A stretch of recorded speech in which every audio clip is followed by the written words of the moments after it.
Noi siamo alla fame, Presidente. Siamo alla fame, la nostra cittadinanza è in ginocchio e noi stiamo affrontando operazioni che non possiamo permetterci. 200 milioni di euro. Abbiamo le cose che ormai non funzionano più e cadono e sono il nostro patrimonio comune che viene abbandonato. L'incidente, il tram fermo fino a chissà quando, i ritardi sul progetto e i costi lievitati. Sul tavolo della Commissione Trasporti di Cafarsetti non c'è solo il giunto che ha fatto saltare tutto il sistema tranviario. L'intera operazione è messa sotto accusa dagli inferociti esponenti dell'opposizione. Assessore, lei deve prendere una posizione, l'amministrazione deve prendere una posizione, l'ATI va cacciata da questa vicenda. Siamo a 200 milioni di euro. Non bastava il ritardo sulla tabella di marcia che è enorme su questa questione.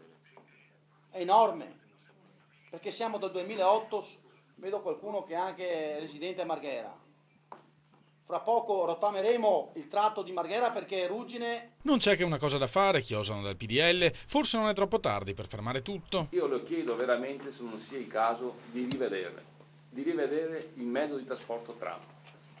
Casomai facciamo una battaglia assieme a Roma perché i finanziamenti siano stanziati per fare un mezzo di trasporto che sia idoneo per la città di Venezia e Mestre. Altro che sospendere, accelereremo tutte le procedure per portare a compimento le nuove tratte il prima possibile, ribatte Serafico Ugo Bergamo, indifferente al diluvio di critiche. Il tram tornerà in funzione quando ci saranno le condizioni di sicurezza, ribadisce, ci vorrà il tempo che ci vorrà. Nessun contrattempo impedirà all'assessore di portare a compimento la sua missione, rendere Mestre impercorribile per le auto. Più biciclette rispetto alle auto che passano.